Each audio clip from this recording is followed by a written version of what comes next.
Good morning, all. Welcome to Learners Academy.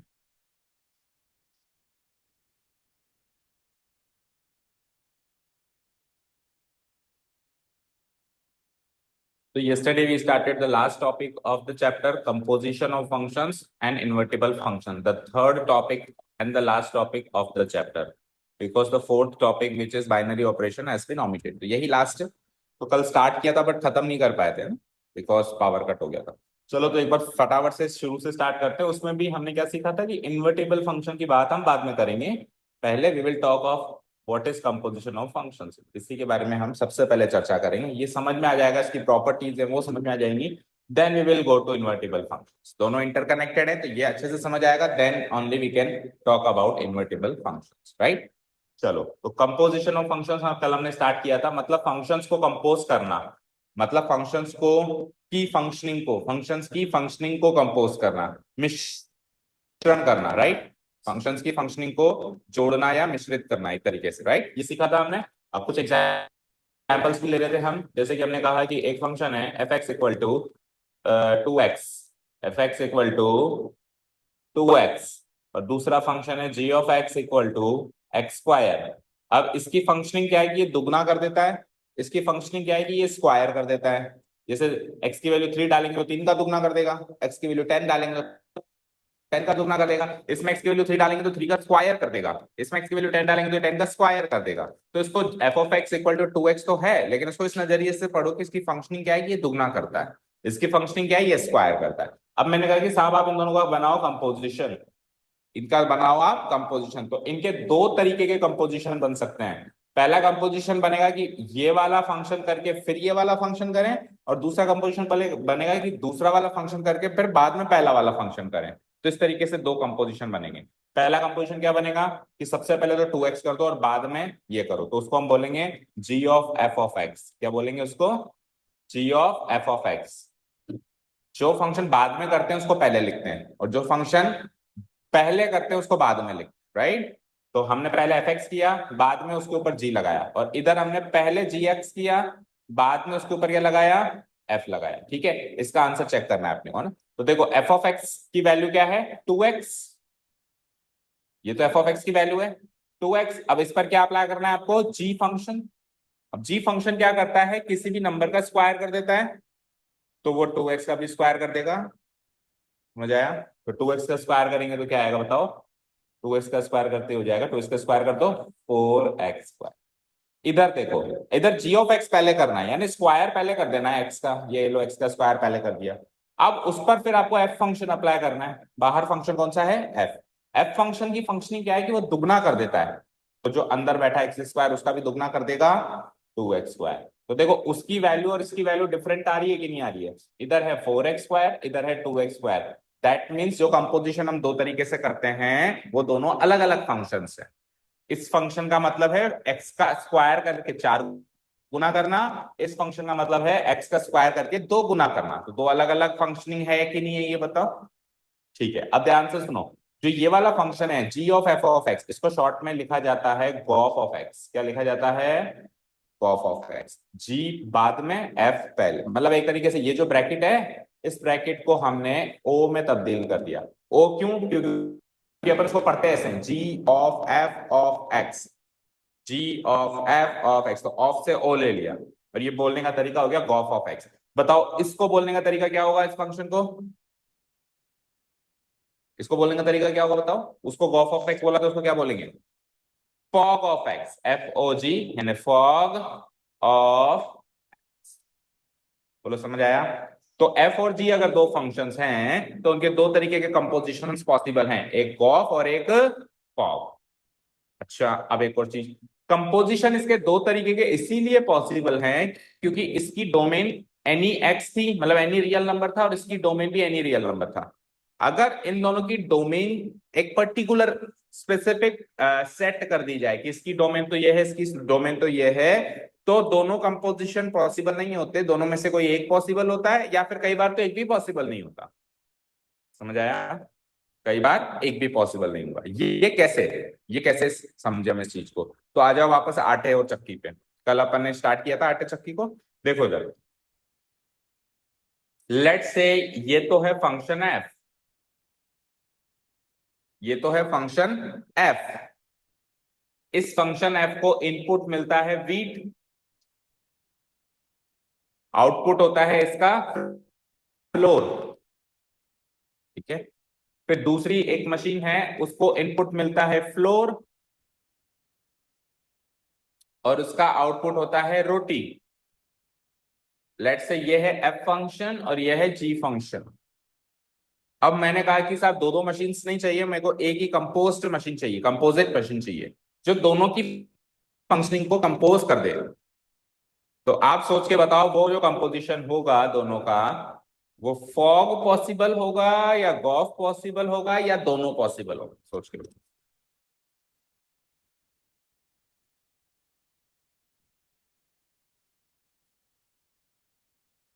देखो fog का मतलब है कि एफ बाद में लगाओ, जी पहले लगाओ, यही है ना। और जी किस पर लगता है, जी साफ फ्लोर पे लगता है। जी फंक्शन का इनपुट क्या है, जो जी मशीन आप लाए थे उसमें इनपुट क्या देते हो, आटा। मशीन ही ऐसी बनी हुई है कि वो इनपुट क्या लेती है, आटा, और बना के क्या देती है, रोटी। तो आप इसको ऐसे लिखोगे एफ ऑफ जी ऑफ रोटी और जी ऑफ फ्लोर, ऐसे लिखोगे बताओ, क्योंकि ये फ्लोर पे ही लग सकता है। इधर बात करो, जी बाद में लग रहा है, पहले क्या लग रहा है, एफ। एफ फंक्शन का इनपुट क्या है, वीट। तो एफ मशीन जो है वो इनपुट के तौर पे वीट लेती है। समझ आया। अब मुझे बताओ जो जी ऑफ फ्लोर की वैल्यू क्या होगी, मतलब जी फंक्शन में फ्लोर डालते हैं तो क्या मिलता है, रोटी। तो ये हो गया एफ ऑफ रोटी, अंदर वाली वैल्यू को सॉल्व कर दिया। इधर आओ, इधर जो है एफ ऑफ वीट क्या होगा, एफ फंक्शन को वीट देते हैं तो क्या मिलता है, फ्लोर। तो ये क्या मिल जाएगा, जी ऑफ फ्लोर। अब आप ऊपर देखो, एफ फंक्शन को अब आप रोटी दे रहे हो, एफ फंक्शन तो ये था, क्या वो रोटी लेती है क्या। एफ मशीन ही ऐसी है जिसमें आटा देते हैं और गेहूं देते हैं, जैसे आटा चक्की है।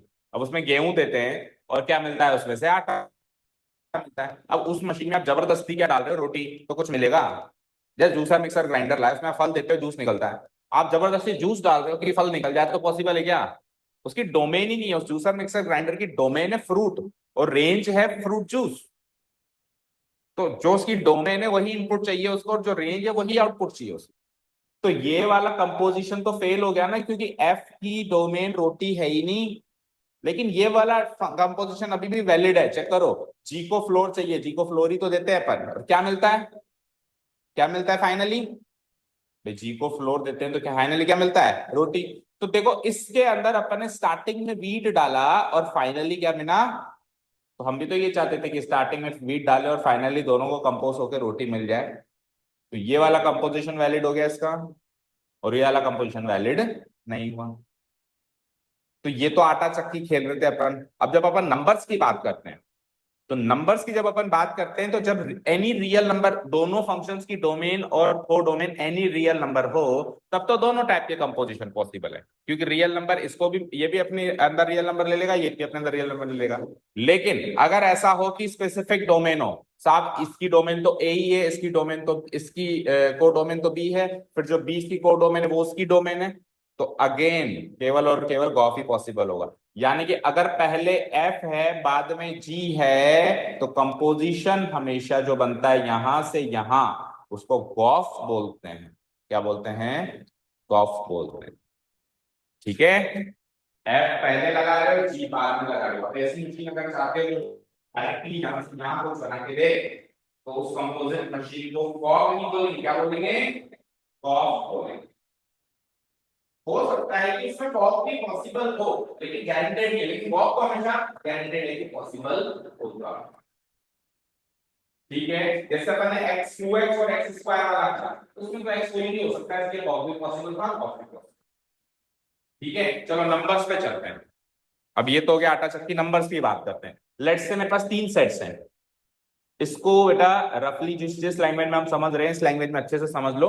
तो बाकी फिर जो रिटर्न लैंग्वेज होती है, जो एक्चुअल क्वेश्चंस होते हैं, वो बड़े सरल लगेंगे, बिल्कुल इजी लगेंगे इस लैंग्वेज में अगर आप समझ लो।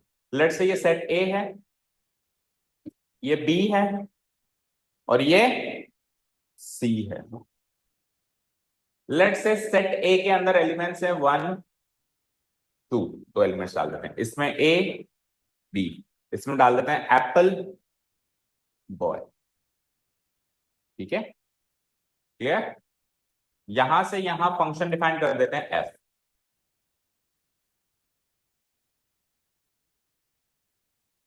और यहां से यहां फंक्शन डिफाइन कर देते हैं जी। समझ आया? यानी एफ मशीन है ये, इस एफ मशीन में 1 डालते हैं तो मान लो, मैपिंग कर देता हूं मैं, 1 डालते हैं तो मान लो क्या मिलता है आपको ए, और एफ मशीन में जब आप 2 डालते हो तो क्या मिलता है बी। अब जो एफ मशीन के आउटपुट्स मिल गए ए और बी, उसको उठा के फिर आप जी मशीन में डालते हो। जैसे अपन किसी फैक्ट्री में चलें तो वहां पे किसी भी प्रोडक्ट को बनाने की एक मशीन थोड़ा ना होगी, एक मशीन में डालेंगे रॉ मटेरियल, वहां से कुछ निकलेगा, जो निकला उसको दूसरी मशीन में डालेंगे, वहां से जो निकला उसको तीसरी मशीन में डालेंगे। तो ये मशीन्स का कंपोजिशन चल रहा है। मान लो कुछ साल तो उन्होंने ऐसे काम चलाया, फिर टेक्नोलॉजी बढ़ गई, एक ही मशीन बना ली उन्होंने, जिसमें यहाँ से रॉ मटेरियल डालते हैं, डायरेक्ट आउटपुट निकलता है। समझ आई? तो ये जी में हमने ए डाला तो क्या मिला, एप्पल, और बी डाला तो क्या मिला, बॉय।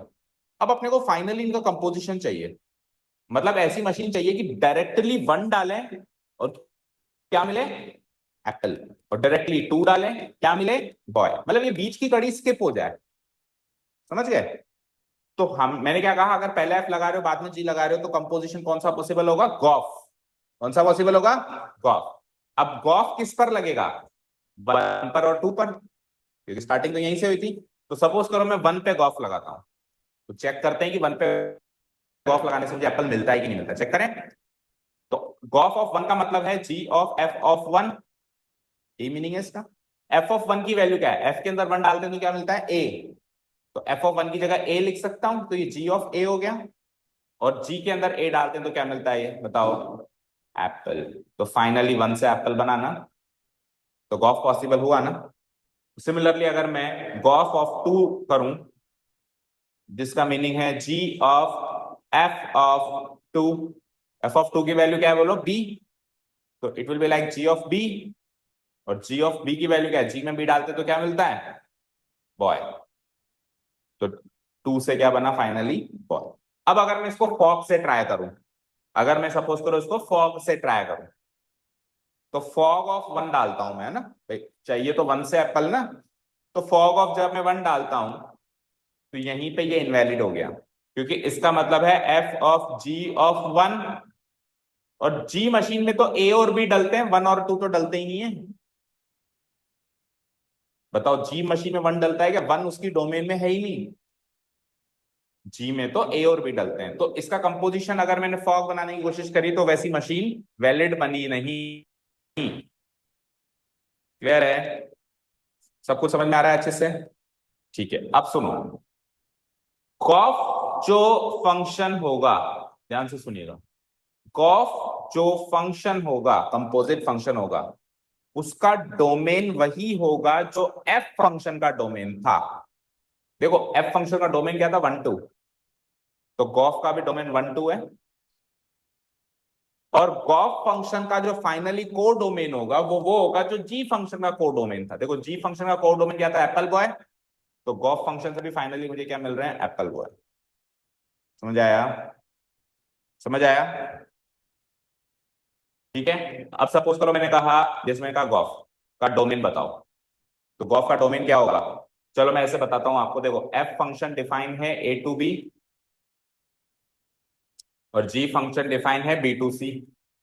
ये दोनों मैच नहीं करेंगे तो कंपोजिशन बन ही नहीं सकता, क्योंकि जो इसमें से निकाला वही इसमें डालना है। अगर मान लो ये सी टू बी डिफाइन हो, नो कंपोजिशन इज पॉसिबल, ना फॉक पॉसिबल है ना गॉफ पॉसिबल है, क्योंकि बी सेट अलग हो गया, सी सेट अलग हो गया।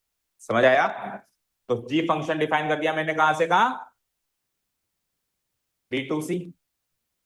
अब मैंने बनाया गॉफ, तो गॉफ कहां से कहां डिफाइन होगा, गॉफ डिफाइन होगा एफ की डोमेन से जी की कोडोमेन में, एफ की डोमेन से जी की कोड, तो एफ की डोमेन क्या थी और जी की कोडोमेन क्या थी, तो कहां से कहां डिफाइन होगा, ए टू सी।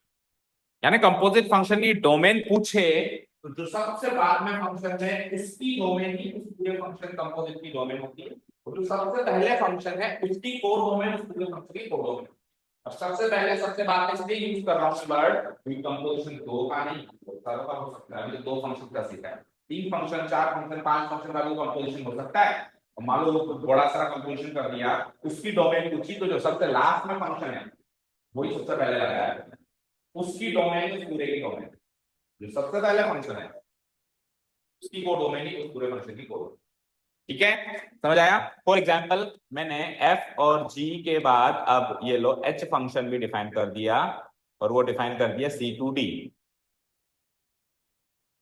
अब इसका जो वैलिड कंपोजिशन होगा वो क्या होगा, h of g of f. क्या होगा, जैसे उसका क्या हो रहा था जी ऑफ एफ, तो इसका कंपोजिशन क्या होगा, H o g o F, ये इसका कंपोजिशन होगा। कोई पूछे इसकी डोमेन बताओ, तो सबसे लास्ट में फंक्शन कौन सा, एफ, उसकी डोमेन क्या है, ए, तो इसकी डोमेन भी ए। कोई पूछे इसका को डोमेन बताओ, तो जो सबसे पहले फंक्शन है एच, उसकी को डोमेन क्या है, टी, तो ये ए टू टी डिफाइन होगा, बीच के बी और सी कैंसिल आउट होगा। बोलो समझ आया, कंपोजिशन का मीनिंग समझ में आया अच्छे से। ओके, तो अब एक बार लिख लो, और उसके बाद अब इसकी प्रॉपर्टीज की बात करेंगे। प्रॉपर्टीज कैसी, वही one one onto, many one into, ये सब बात करेंगे, ठीक है।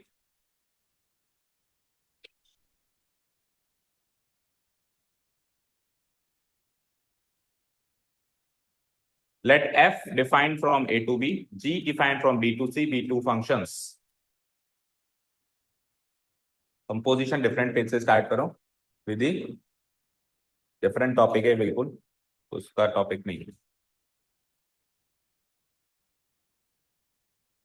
जैसे टॉपिक खत्म हो ना, तो कितना भी स्पेस बचाओ, कितना भी मतलब कितना भी, मान लो एक लाइन ही लिखी है, बाकी पूरा पेज छूटा हुआ है, तो चेंज कर दिया करो।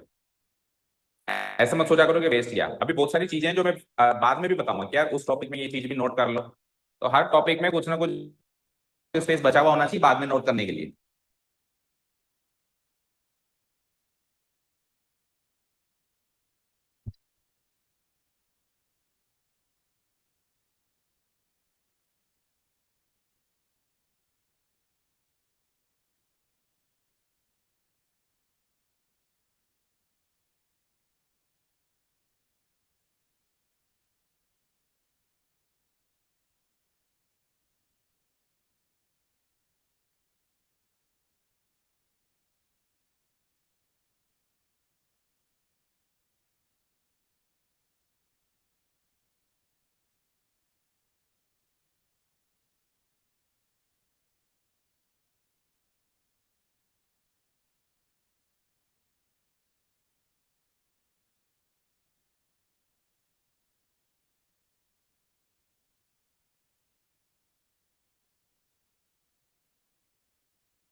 लिख लिया, क्या लिखा, composition of these two functions f and g को हम डिनोट कैसे कराएंगे, क्योंकि ये a to b b to C define है, तो उसको कंपोजिशन को हम गॉफ से डिनोट कराएंगे, फॉक से डिनोट करा ही नहीं सकते, फॉक वैलिड कंपोजिशन बनेगा ही नहीं। फॉक को पता है कब बनता, मतलब दोनों कब बनते, गॉफ एंड फॉक, तब जब ये आर टू आर और ये भी आर टू आर हो। अब कहीं से कम भी चले जाओ, सबके डोमेन को डोमेन आर टू आर है, तो अब गॉफ भी पॉसिबल है एंड फॉक भी पॉसिबल, ठीक है। तो इसको डिनोट कराएंगे हम ए टू सी, और इसको लिखेंगे कैसे, g o f of x equal to g of f of x for all x belongs to a. देखो इसकी जो एक्स है वो ए से लेनी है, क्योंकि एफ की एक्स भी हम ए से ले रहे थे, ठीक है। इस गॉफ फंक्शन की एक्स कहां से लेनी है, एक्स मतलब डोमेन कहां से लेनी है, ए से लेनी है, क्योंकि एफ फंक्शन की डोमेन भी क्या है, ए। Okay done. अब ये पिक्चोरियल रिप्रेजेंटेशन है, बना लो, कि बुक में भी यही है ना, ए सेट, बी सेट, सी सेट।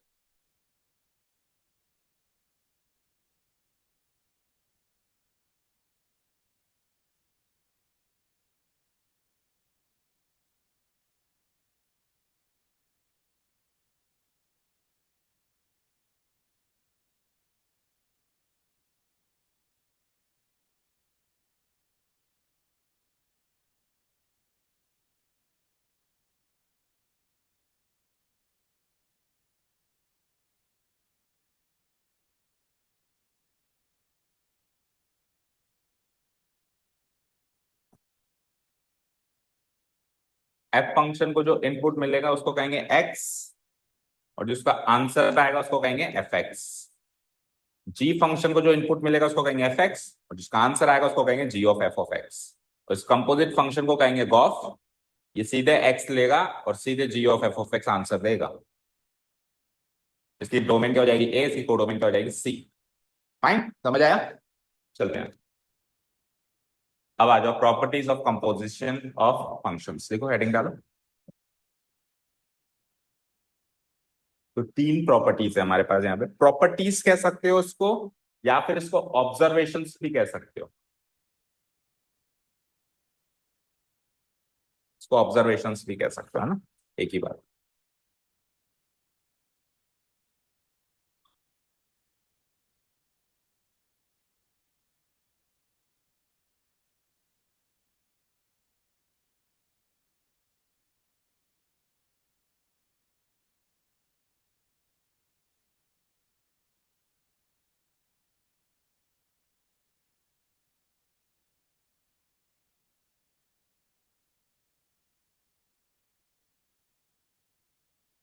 हम्म।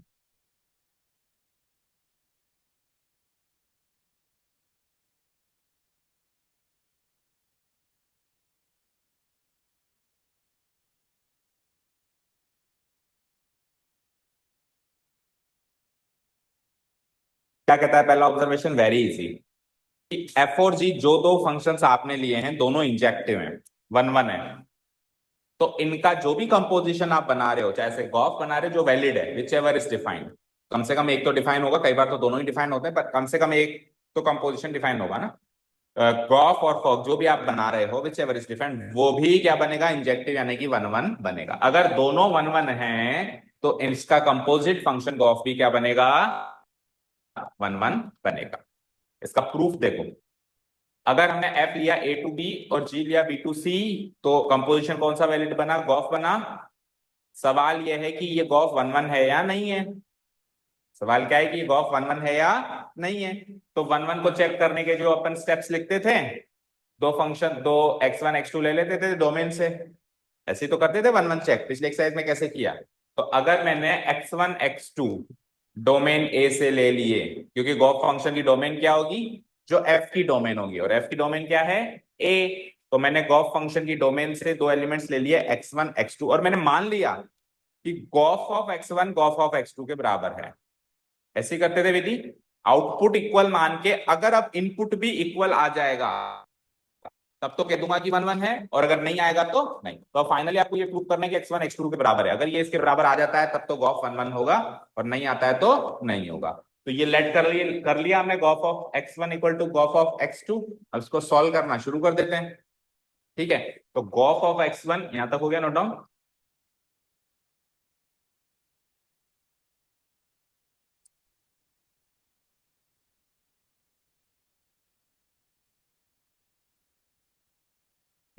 तो gof of x one equal to gof of x two, LHS RHS अलग अलग सॉल्व करते हैं।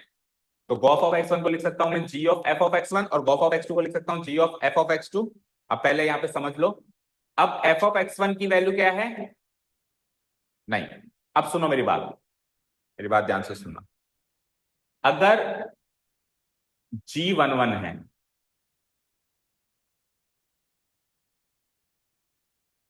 तो इसका मतलब यह है कि g of x one equal to g of x two मानने से x one equal to x two होगा। वन वन कैसे प्रूव करते थे? इसको मानकर ये साबित करते थे। अब वो खुद ही कह रहा है कि जी वन वन है, शुरू में ही कह दिया ना उसने कि जी और एफ दोनों वन वन है। तो फिर जी का जो इनपुट है एफ ऑफ एक्स वन, और जी का जो आउट इनपुट इधर है एफ ऑफ एक्स टू, ये दोनों input f of x one f of x two बराबर होंगे, क्योंकि आउटपुट बराबर है। तो इनपुट बराबर होंगे। क्यों होंगे? क्योंकि जी वन वन है ऐसा ऑलरेडी गिवन है।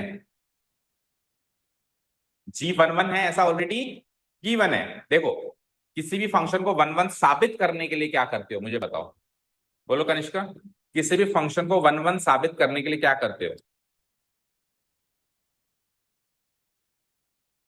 वो तो डेफिनेशन हो गई। स्टेटमेंट्स में जब अपन साबित कर,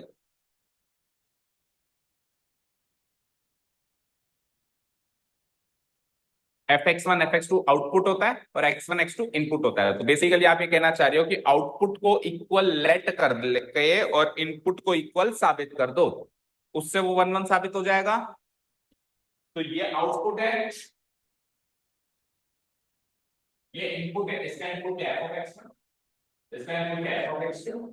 अब सुनो, फंक्शन को 1 1 साबित करने के लिए आप आउटपुट को इक्वल मान के इनपुट को इक्वल बना दो, लेकिन फंक्शन ऑलरेडी 1 1 गिवन है, आपको क्वेश्चन में गिवन है, तो आप आउटपुट को इक्वल मान के सीधे इनपुट को इक्वल कर दोगे, साबित नहीं करोगे, सीधे रिजल्ट निकालोगे, क्योंकि ऑलरेडी वो 1 1 गिवन है। तो g11 गिवन है, तो जैसे आपको पता चला अच्छा आउटपुट बराबर है, भैया इनपुट भी बराबर है, क्यों? क्योंकि g11 है। अब f फंक्शन के लिए खुद आउटपुट है, ये क्या आउटपुट है? f फंक्शन के लिए f of x1 f of x f function के लिए आउटपुट होगा ना, और f की वर्जन गिवन है, उसका इनपुट भी बराबर होगा। तो हमने स्टार्ट कहां से किया था कि gop of x1 equal to gop of x2 ये लेट किया था, और साबित क्या किया? x1 equal to x, यानी कि gop भी 1 1 है। समझ आया? करो नोट डाउन।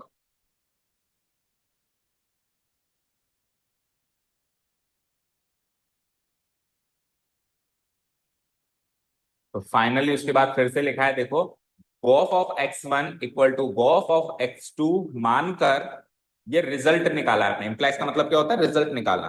क्या रिजल्ट निकाला है? कि x1 x2 के बराबर है, आउटपुट इक्वल मान के इनपुट इक्वल साबित किया। सो gop इज 1 1 फंक्शन। तो ये साबित हो गया कि f और g 1 1 है, तो gop भी 1 1 होगा। होगा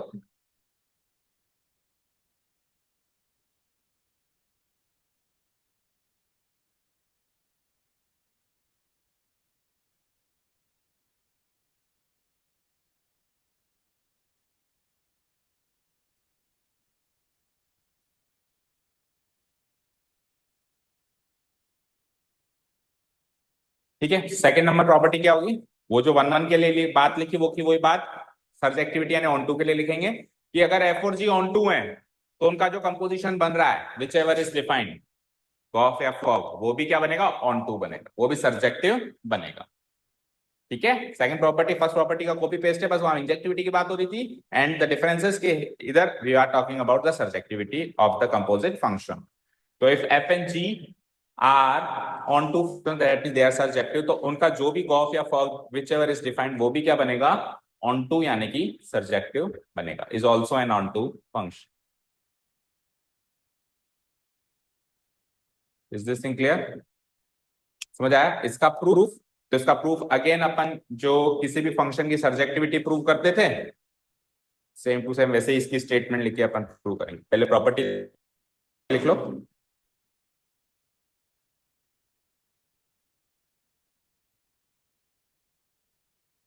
तो फिर एक्चुअली 5 प्रॉपर्टी है, ये 2 प्रॉपर्टी एक्स्ट्रा है।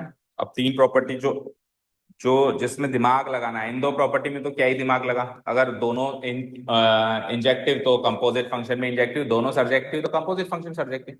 लेकिन अब दोनों में से कोई एक इंजेक्टिव हो कोई एक सर्जेक्टिव हो तो कंपोजिट फंक्शन क्या बनेगा? असली दिमाग तो वहां लगाना। ठीक है।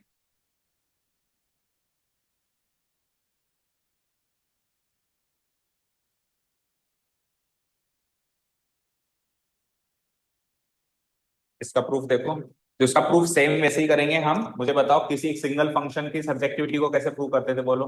याद है कि भूल भाल गए? मान लो कोई फंक्शन सब्जेक्टिव है, उसको कैसे प्रूव करते?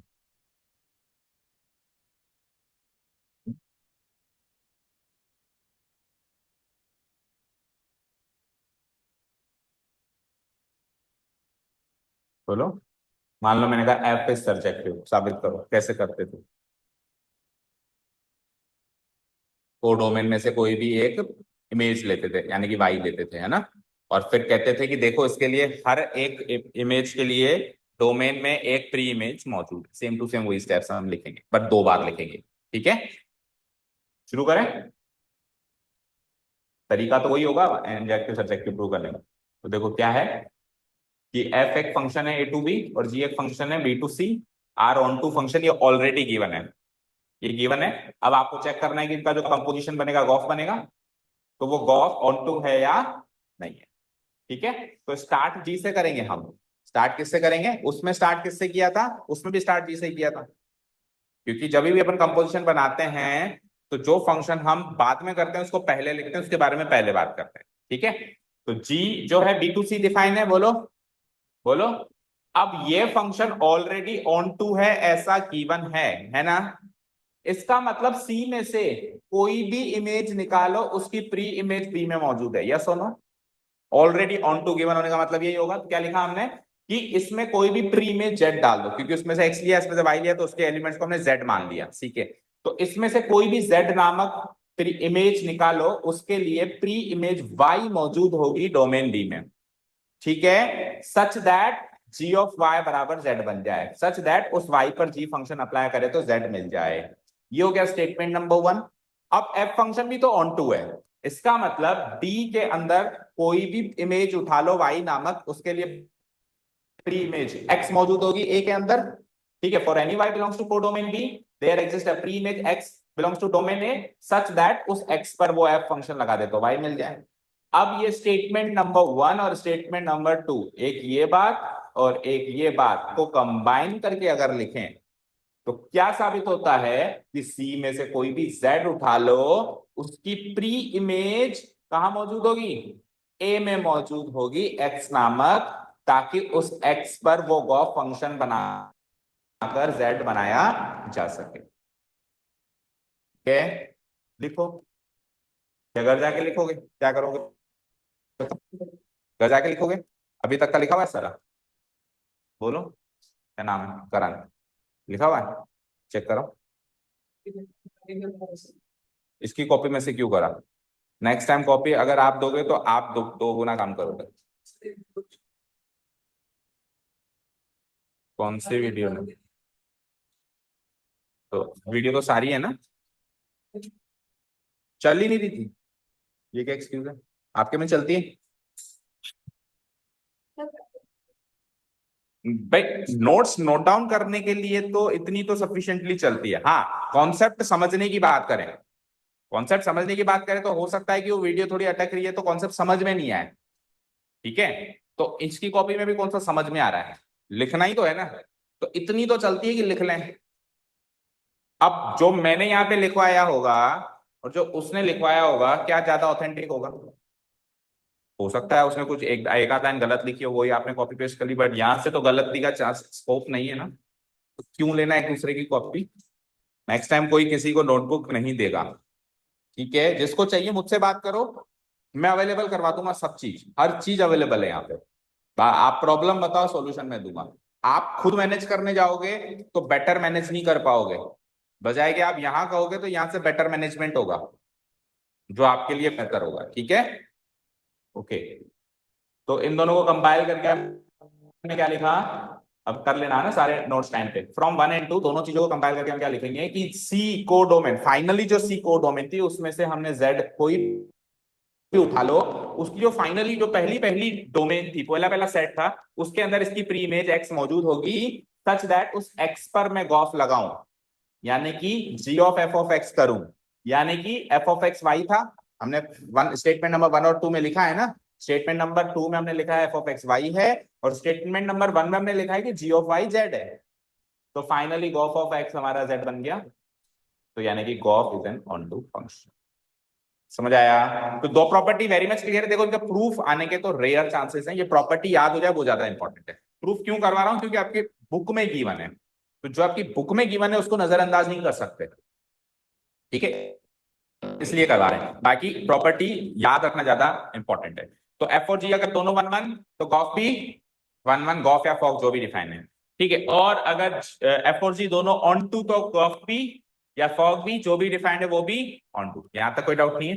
अब कॉम्प्लिकेशंस पड़ेंगी, क्या दोनों में से कोई एक ही 1 1 या ऑन टू हो? दोनों 1 1 नहीं हो, जैसे प्रॉपर्टी नंबर 1 में हमने एफ और जी दोनों को 1 1 बनाया ना, लेकिन मैं कहूं कि शायद दोनों को 1 1 नहीं बनाना है, दोनों को ऑन टू नहीं बनाना। अब बताओ कॉफ या फॉक 1 1 बनेगा या ऑन टू बनेगा, सवाल ये। ठीक है, तो फटाफट से एक एग्जाम्पल लेते हैं, उस एक एग्जाम्पल में दोनों बातें डिस्कस कर लेते हैं। ठीक है, फटाफट से आ जाओ। लेट्स से ये सेट ए है, सेट बी है और सेट सी। ठीक है, इस सेट के अंदर sir 1 2 A B apple boy, ठीक है।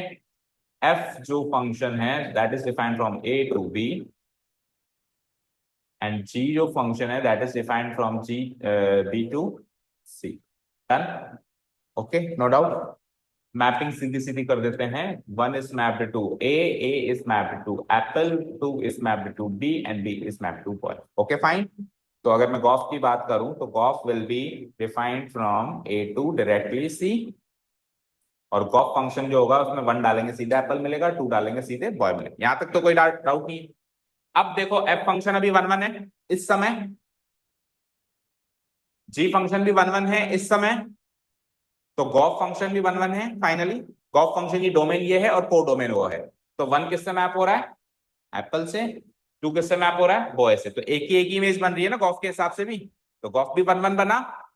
अच्छा, अभी इस समय एफ फंक्शन ऑन टू है क्या? एफ फंक्शन ऑन टू है क्या? कैसे पता करेंगे? उसकी कोडोमेन में कोई नहीं बच रहा। सी फंक्शन ऑन टू है क्या? उसकी कोडोमेन में कोई नहीं बच रहा। गॉफ फंक्शन ऑन टू है क्या? गॉफ फंक्शन की कोडोमेन भी तो ये है, इसमें से भी कहां कोई बच रहा है। ठीक है, तो दोनों 1 1 है तो गॉफ भी 1 1 है, दोनों ऑन टू है तो गॉफ भी ऑन टू। ये चीज क्लियर हो गई। अब सपोज करो यहां से मैं एक एलिमेंट बढ़ा दूं सी, अब एफ 1 1 है क्या इस समय? ओ सॉरी, अच्छा ऑन टू की बात करें या किसकी बात करें? तो फिर एक काम करो, पहले पहले 1 1 की बात करते हैं। तो एक एलिमेंट बढ़ा दिया मैंने 3। अब 3 बढ़ाया है साहब, तो इसको मैप भी करना पड़ेगा, नहीं तो फंक्शन ही वैलिड नहीं होगा। तो 3 की मैपिंग कर दिया आपने साहब 30 से। अब इस समय एफ 1 1 है क्या इस समय? मैं नहीं बना। जी 1 1 है क्या? और गॉफ 1 1 है क्या? जी तो 1 1 है, एफ 1 1 नहीं है, यानी एफ तो इंजेक्टिव नहीं है, जी इंजेक्टिव आज भी है। अब गॉफ फाइनली इंजेक्टिव है या नहीं ये चेक करो। कैसे चेक करेंगे? गॉफ में मैं 1 डालूंगा तो क्या मिलेगा? एप्पल। गॉफ में मैं 2 डालूंगा तो डायरेक्टली क्या मिलेगा? बॉय। और गॉफ में मैं 3 डालूंगा तो भी क्या मिलेगा? बॉय। तो 2 और 3 बॉय से मैच होंगे। तो गॉफ फंक्शन भैया आप 1 1 नहीं है वो। अब उल्टा करते हैं। पहले हमने क्या करा, इसको 1 1 बनाया, इसको नहीं बनाया। उल्टा करते हैं, अब इसको बना देते हैं और उसको नहीं बनाते हैं, फिर देखते हैं गॉफ पे क्या फर्क पड़ा। सारा ऑब्जर्वेशन करके देख रहे हैं ना। तो इसको 1 1 बनाने के लिए हमने क्या करा, एक एलिमेंट यहां बढ़ा दिया। तो लेट से सी ले लिया मैंने, अब सी ले लिया तो इसको मैप करना पड़ेगा। लेट से बॉय से मैप कर देता हूं मैं। अब इस समय एफ 1 1 है क्या? इस समय जी 1 1 है क्या? अच्छा, इस समय गॉफ 1 1 है क्या? सोच के देखो। गॉफ की डोमेन कौन है? 1 2। 1 किससे मैप हो रहा है? एप्पल से। और 2 किससे मैप हो रहा है? बॉय से। तो गॉफ फंक्शन की डोमेन में तो हर एक से ही मैप हो रहा है, तो गॉफ क्या हो गया? 1 1 हो गया। क्या समझे इस कहानी से, क्या शिक्षा ली? गॉफ को 1 1 बनाने के लिए एफ का 1 1 होना अति आवश्यक है। जी होता है तो होने दो, नहीं होता तो बाढ़ में जाए। अभी जी नहीं है 1 1, देखो समझ आया? भाई दोनों 1 1 तो गॉफ 1 1, ये कोई बात है क्या? ये तो बच्चा भी समझ जाए। पहली दो प्रॉपर्टी तो एक तरीके से वेस्ट है। दोनों 1 1 तो ऑब्वियसली कंपोजिशन भी 1 1 है। अब दोनों में से किसका ज्यादा जरूरी है 1 1 होना ताकि कंपोजिशन 1 1 हो, वो समझना ज्यादा इंपॉर्टेंट है। तो गॉफ फंक्शन को 1 1 बनाने के लिए एफ जो बाद में, मतलब मान लो 3 फंक्शन का कंपोजिशन हो तो जो सबसे बाद में है उसका 1 1 होना जरूरी है। पीछे वालों का चाहे से 1 1 वो है तो भी ठीक, ना है तो भी। अब यही सारी बातें ऑन टू के लिए चेक करनी। ओके, तो इस समय ये सी को तो हटा देते हैं अपन यहां से एक बार। अब सबसे पहले इस समय तो दोनों ऑन टू है, तो लेट से सी को, इसको जी को ऑन टू नहीं बनाते हैं, यानी सी छोड़ देते हैं यहाँ पे। तो इस समय जी क्या है? ऑन टू है क्या? बोलो। इस समय जी फंक्शन क्या है? ऑन टू है? नहीं है। एफ फंक्शन ये नहीं है। एफ फंक्शन ऑन टू है? और गॉफ ऑन टू है क्या? गॉफ की कोडोमेन ये होगी ना, तो उसमें सी छूट गया ना, नहीं है। ठीक है, गॉफ ऑन टू थोड़ा ना होगा, गॉफ की कोडोमेन क्या होगी, सी होगी। ये सी लिख दिया मैंने कैट मान को, ठीक है। ओके, तो गॉफ फंक्शन के कोडोमेन सी में मैंने कैट को छोड़ दिया ना, तो गॉफ फंक्शन में ऑन टू नहीं है। अब उल्टा करो, अब इसको तो मत बनाओ, ऑन टू और उसको बनाओ। तो ऐसा मॉडिफिकेशन करना पड़ेगा ताकि ये तो हो और वो ना हो। अब जी को ऑन टू बनाने के लिए जी में से हटा दो कैट को, और इसमें एक एक्स्ट्रा जोड़ दो बी। सी मतलब, अब अगर आपने इसमें से एक्स्ट्रा जोड़ दिया तो इसको मैप भी करना पड़ेगा, नहीं तो फंक्शन ही वैलिड नहीं होगा। तो मैप कर देता हूं उसको मैं इसी से ही। अब सारी चीजें चेक करो, जी फंक्शन इस समय ऑन टू है क्या? जी में से कोई नहीं छूट रहा ना, ऑन टू है। एफ फंक्शन इस समय ऑन टू है क्या? क्योंकि एफ में से, एफ की डोमेन में सी छूट रहा है। अच्छा, गॉफ फंक्शन इस समय ऑन टू है क्या?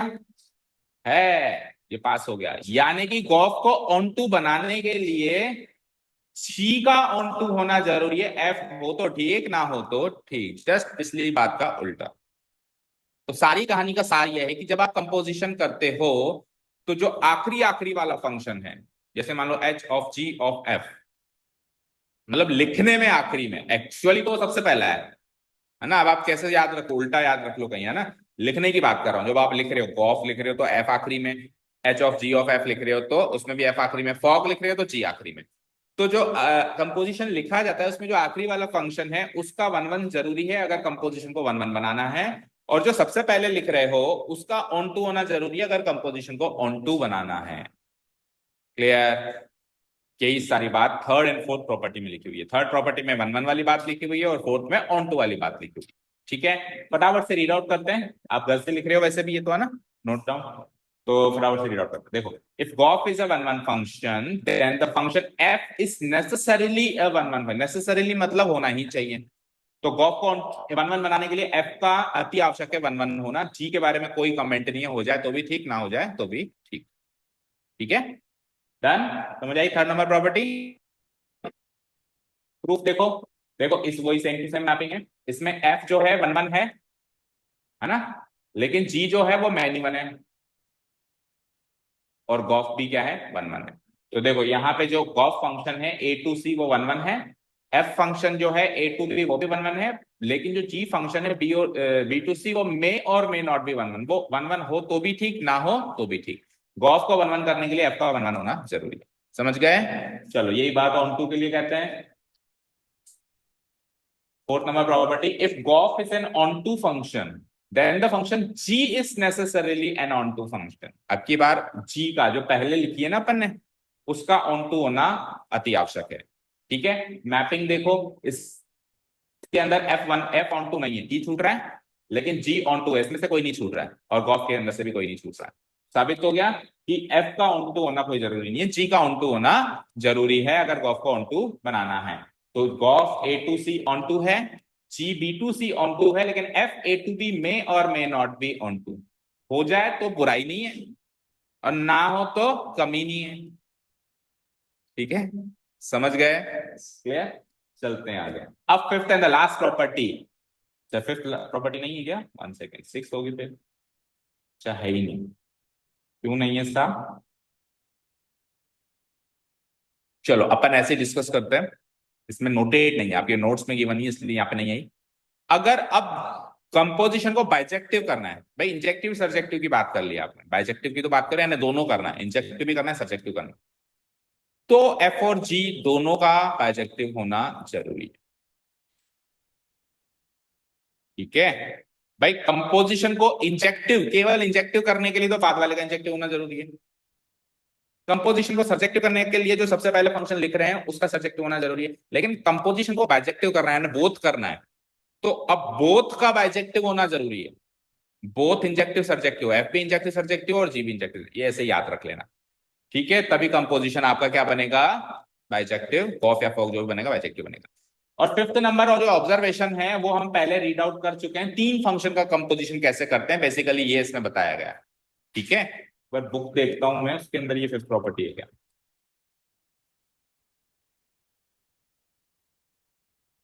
प्रॉपर्टीज हैं भी या नहीं? ये काट दी सब। नहीं, सब काट दिया आपके पिछली वाली बुक में से सब।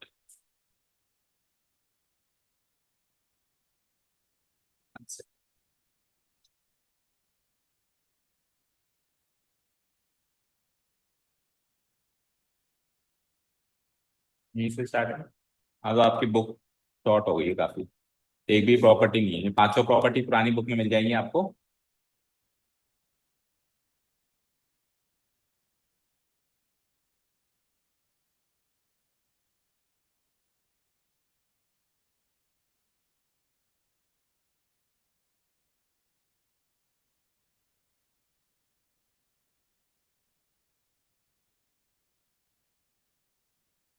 ठीक है, एनीवेज आ जाओ। हाँ, तीन फंक्शन का कंपोजिशन कैसे करेंगे, है ना। सीख लिया वैसे तो हमने भी एग्जांपल में। F A to B define है, बी टू सी डिफाइन है, और सी टू डी कौन डिफाइन है, एच डिफाइन। ठीक है, तो इसका जो कंपोजिशन बनेगा वो h of g of f बनेगा, राइट। और वो कहां से कहां डिफाइन होगा, ए टू डी डिफाइन होगा। देन द कंपोजिशन होगॉफ, कैसे रीड कर रहे हैं अपन इसको, h o g o f can be stated as h of g of F. अब देखो इसको दो तरीके से डिफाइन कर सकते हैं। देखो इधर, जी और एफ का एक कंपोजिशन बनाओ, उस फंक्शन पे एच अप्लाई करो, या फिर एच और जी का एक कंपोजिशन बनाओ और उस फंक्शन को एफ पे अप्लाई करो, दोनों से आपको सेम आंसर मिलेगा। ठीक है, दोनों से आपको क्या मिलेगा, सेम आंसर मिलेगा, कैसे भी करो। ठीक है, फॉर एग्जाम्पल देखो इधर, मैंने कहा एफ एक्स है 2x, ठीक है, जी एक्स है वही कर दो एक्स स्क्वायर, और एच ऑफ एक्स है sine x. H of x है क्या है, साइन एक्स। अब आपको चाहिए होगोफ ऑफ एक्स, होगोफ ऑफ एक्स। तो मैंने क्या कहा, दो ऑप्शन क्या है, पहले तो पहला ऑप्शन है जी और एफ का एक कंपोजिशन बना लो। पहला ऑप्शन क्या है, h o g o f of x, ऐसे करो। ठीक है, और दूसरा कंपोजिशन क्या है कि एच ओ जी का एक कंपोजिशन बना लो, और जब ये कंपोजिशन बन जाए तो वो एफ एक्स पे अप्लाई करो। ये कंपोजिशन किस पे अप्लाई कर दो, एफ एक्स पे अप्लाई कर दो। ठीक है, ये वाला करके देखते हैं, वाला करके देखते हैं सेम आंसर आता है कि नहीं। तो गॉ क्या बनेगा बताओ मुझे जल्दी से, गॉफ क्या बनेगा। गॉफ का मतलब हो गया कि 2x का स्क्वायर करना, समझे। गॉफ गॉफ का मतलब क्या है, चलो बनाओ यहाँ से Gauff of x. Gauff of x का मतलब क्या, जी ऑफ एफ ऑफ एक्स, बताओ। एफ ऑफ एक्स क्या है, 2x, और जी का मतलब क्या होता है, स्क्वायर करना, तो 2x को स्क्वायर कर क्या बना, 4x स्क्वायर। तो यहाँ एच फंक्शन यहाँ पे 4x स्क्वायर पे अप्लाई करना। इधर फॉग फंक्शन का कंपोजिशन करोगे, फॉग ऑफ एक्स, तो जी ऑफ एक्स क्या है, एक्स स्क्वायर, और एक्स स्क्वायर और एच फंक्शन अप्लाई करो, दैट मीन साइन लगा दो उसके ऊपर, तो साइन ऑफ एक्स स्क्वायर। अब साइन ऑफ एक्स स्क्वायर को रीड करो, साइन ऑफ एक्स स्क्वायर का मतलब क्या हो गया, स्क्वायर करके साइन करना, स्क्वायर करके साइन करना। और यहाँ पे होग किस पे लगाना है, एफ एक्स पे, एफ एक्स कौन है, 2x। तो होग फंक्शन क्या करता है, होग फंक्शन स्क्वायर करके साइन लगाता है, तो 2x का स्क्वायर करके साइन लगाएगा ये। हाँ बताओ। हम्म क्योंकि इधर x है ना, इनपुट इनपुट पर साइन लगाता है ना, इधर क्या है, इधर देखो, देखो डायरेक्ट दिया ना मैंने, ये लो h of g of x करके दिखाते हैं, जैसे ऊपर करके दिखाया, h of g of x, right. G of x क्या बताओ जरा, तो आपको एक्स स्क्वायर पे साइन लगाना है ना अभी। देखो H of x sine x होता है, तो एच ऑफ एक्स स्क्वायर क्या होगा, साइन ऑफ एक्स स्क्वायर। भी समझ आया। ठीक है, अब इधर आओ, आपको हॉग किस पर लगाना है, एफ एक्स, एफ एक्स क्या है, 2x। तो हॉग फंक्शन एक्चुअली क्या करता है, सक्षम फोन करके बोल दिया था आपके भैया को कि आज छुट्टी है, आपके भैया को बोला था क्या, भैया आपको फोन करके तो बता सकते हैं।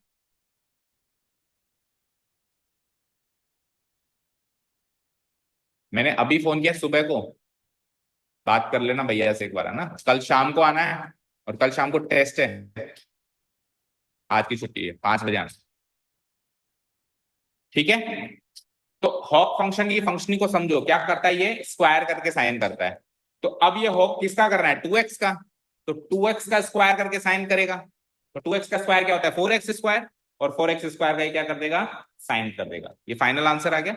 इधर फाइनल आंसर देखो, एच फंक्शन क्या करता है, एच फंक्शन क्या करता है, साइन लगा देता है। तो एक्स क्या क्या साइन लगाता है, इधर कौन है, फोर एक्स, तो वो 4x स्क्वायर क्या साइन लगा देगा। देखो दोनों तरीकों से सेम आंसर आया ना। हाँ लेकिन आप ये नहीं कर सकते, देखो होगोफ ऑफ एक्स है, तो आप एच ओ जी का कंपोजिशन कर सकते हो, आप जी और एफ का कंपोजिशन कर सकते हो, लेकिन आप एच और एफ का कंपोजिशन नहीं कर सकते, सीक्वेंस नहीं तोड़ सकते।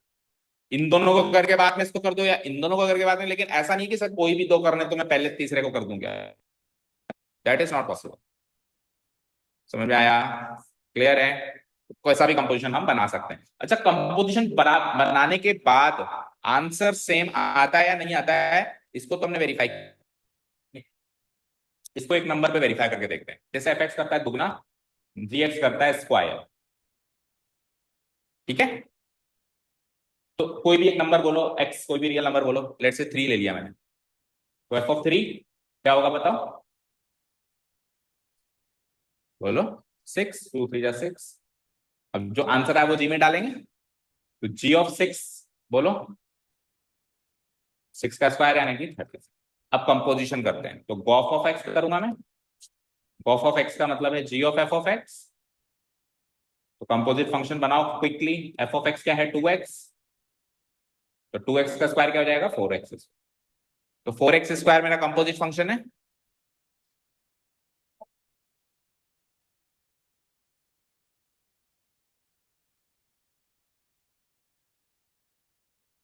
देखो हम जो यहां से इनपुट ले रहे हैं उसको इधर डालेंगे, हमने हमने 3 डाला सबसे पहले, 6 मिला, फिर जो आउटपुट आएगा उसको डालेंगे तब जाकर 36 मिलेगा ना। अब अपने को ये चेक करना है कि 3 से डायरेक्ट 36 बना कि नहीं बना, ये तो चेक करना है। जो बीच में आया, जो इधर से लेके इधर दिया, वो स्किप हो जाए स्टेप हमारा ना। तो अब हमारा गॉफ ऑफ एक्स कैसे डिफाइन है, 4x स्क्वायर। तो अब गॉफ में सीधे सीधे जो सबसे पहले नंबर डाला था 3, वो डाल के देखते हैं।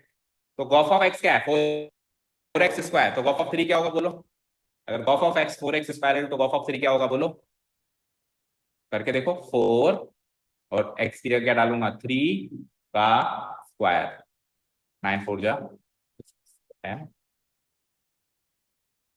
ठीक है। कहने का मतलब यह है कि आप x की वैल्यू 3 रख के जो आंसर आए उसका स्क्वायर करो, इससे बढ़िया आप सीधे 4x स्क्वायर कर दो। ये कंपोजिट मशीन है, इस 4x स्क्वायर में सीधे ही x की वैल्यू 3 डाल दो, वही आ रहा है 36। Okay, done. ओके, जो 3 फंक्शन का कंपोजिशन है उसका प्रूफ तो बिल्कुल ही इंपॉर्टेंट नहीं है, आपकी बुक में था इसलिए यहाँ पे लिखा है, समझ में आता है तो ठीक है, नहीं आता है तो आप स्किप भी कर सकते हो, चाहो तो इस 5th नंबर प्रॉपर्टी को केवल इतना ही लिख देना, प्रूफ मत लिखना इसका ना। ये बस कुछ नहीं कहेगा, ये ऐसे कहेगा कि आप चाहो तो हॉफ का कंपोजिशन कर सकते हो पहले, फिर एच लगा दो, और आप चाहो तो हॉफ का कंपोजिशन कर सकते हो फिर बाद में एफ लगा, उस वो हॉफ को एफ पे लगा दो, ठीक है। देखो क्या लिखा हुआ है, फटाफट से रीड कर लेते हैं। हॉगॉफ ऑफ एक्स में अपन एक्स ए से लेंगे, क्यों लेंगे, क्योंकि एफ की डोमेन क्या है, ए, ठीक है। और जब अपन हॉगॉफ ऑफ एक्स करेंगे, जब अपन हॉगॉफ ऑफ एक्स करेंगे, तो ये हो जाएगा h of g of f of x. फिर अपन क्या करेंगे, इस ब्रैकेट को हटा दिया अपन ने, तो ये हॉगॉफ ऑफ एक्स हो गया। फिर अपन ने क्या करा, हॉग को अलग किया, एफ एक्स को अलग किया, मतलब पहले अपन ने क्या किया था, कुछ कोई सा भी केस ले लो, चाहे से हॉग को पहले लेके एफ को अलग कर दो, या फिर गॉफ को पहले लेके एच अलग कर दो। तो इसने पहले क्या किया, हॉग को अलग कर दिया और एफ को अलग कर दिया। अब क्या करेंगे हम, इसमें ओ को जैसे ही हटाते हैं तो ब्रैकेट लग जाता है, अपन ने गॉफ और फॉग में भी किया था। तो फाइनली आंसर क्या आया, h of g of f of x. Finally answer क्या आया, h of g of f of x. अब दूसरे तरीके से करके देखो, इसमें तो अपन ने जी ओ एफ पर ब्रैकेट लगाया है, इस पे क्या लगाया अपन ने, जी ओ एफ पे ब्रैकेट लगाया। अब दूसरे केस में आप एच ओ जी पे ब्रैकेट लगा के देखो, और फाइनली यही चीज बनती है कि नहीं बनती है वो चेक करना है, ठीक है। तो अब मैंने एच ओ जी पे ब्रैकेट लगाया सबसे पहले, और उसको लिख दिया बोलो। ओ को हटा के ब्रैकेट लगा दिया बोलो, इस ओ को हटा के ब्रैकेट लगा दिया बोलो, सेम वो की वही स्ट्रक्चर बन गई। तो जब तक आप सीक्वेंस में चलते हो तो आप ब्रैकेट इधर लगाओ या ब्रैकेट इधर लगाओ, कोई फर्क नहीं पड़ेगा, ठीक है। पर आप इसको ऐसे नहीं लिख सकते कि सर ऐसे कर दें क्या, एच ओ एफ अलग ले लो और फिर जी ऑफ एक्स अलग ले लो, ये 100% आपको डिफरेंट आंसर देगा। आपने एच और एफ का कंपोजिशन यूज किया, ठीक है, क्लियर है। चलिए, अब यहां पे हमारा कंपोजिशन ऑफ फंक्शंस पूरा खत्म होता है। अब जैसा कि मैंने कहा था, इन्वर्टिबिलिटी जस्ट अगला स्टेप है कंपोजिशन का। तो इन्वर्टिबिलिटी का मीनिंग समझ लो, और कुछ भी नहीं है, बस मीनिंग समझ लो, बाकी तो लिखने का तो कुछ भी नहीं है, ज्यादा नहीं है ना। मुझे बताओ, हिंदी मीनिंग की बात करें तो इन्वर्टिबल फंक्शन से आप क्या समझते हो? ये 10-15 मिनट में कहीं ये टॉपिक है तो इसको आज ही कर लेते हैं ताकि ये टॉपिक खत्म हो जाए, क्योंकि ये दो टॉपिक इंटरकनेक्टेड है। नहीं तो फिर कंपोजिशन वापस रिवाइज करना पड़ेगा कल इन्वर्टिबल करेंगे तो ना। मुझे बताओ इन्वर्टिबल होने का मतलब क्या होता है, बोलो। कोई बोले इन्वर्टिबल का मीनिंग, तो एक पहले इंप्रेशन में क्या समझ आ रहा है कि इन्वर्टिबल मतलब क्या?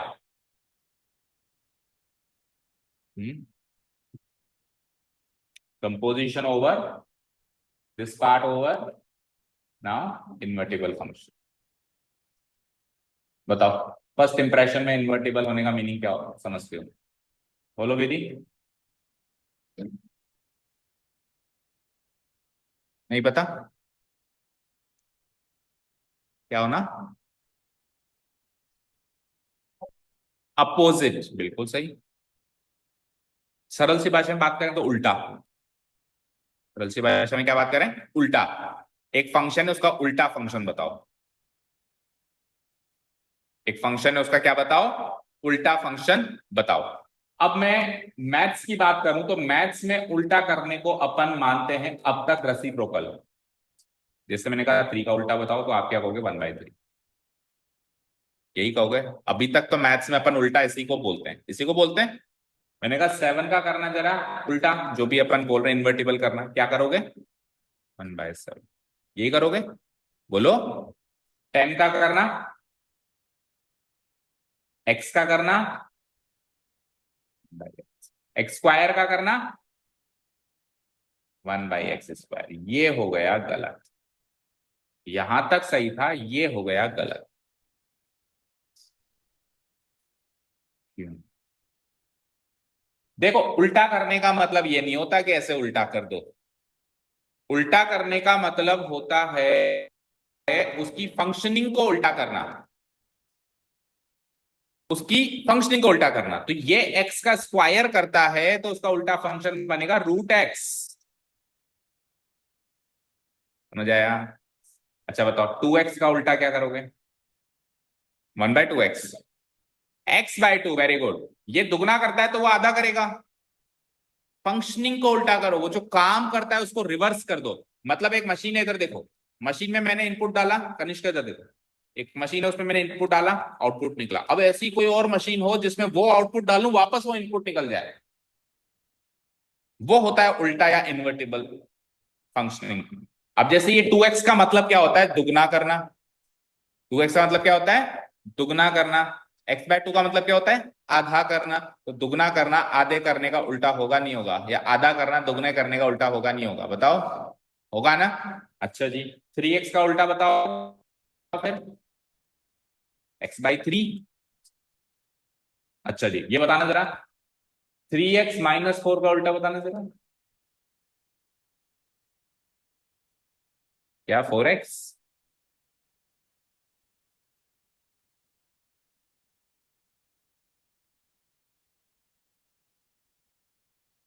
अब जब दो दो काम कर रहे हैं तो उल्टा करेंगे, तो किस काम का उल्टा पहले करेंगे? जो काम बाद में किया है उसका उल्टा पहले करेंगे, और जो काम पहले किया उसका उल्टा बाद में। सपोज करो आपको, आपने सॉक्स पहने, पहने सॉक्स पहन के फिर शूज पहने। अब आपको इस प्रोसेस को रिवर्स करना है, तो पहले सॉक्स उतारोगे कि शूज उतारोगे? लेकिन पहने तो बाद में थे वो। तो जो काम बाद में किया है, उल्टा करने की बारी आएगी तो पहले उसका उल्टा पहले होगा। तो इसका मीनिंग क्या है? 3 गुना करके 4 घटाना। तो 4 घटाने का उल्टा पहले करो। 4 घटाने का उल्टा मतलब क्या होता है? 4 जोड़ना। तो x में 4 पहले जोड़ो, और फिर है 3 का गुणा करना, तो 3 से भाग दो, तो x+4/3 होता है 3x-4 का उल्टा।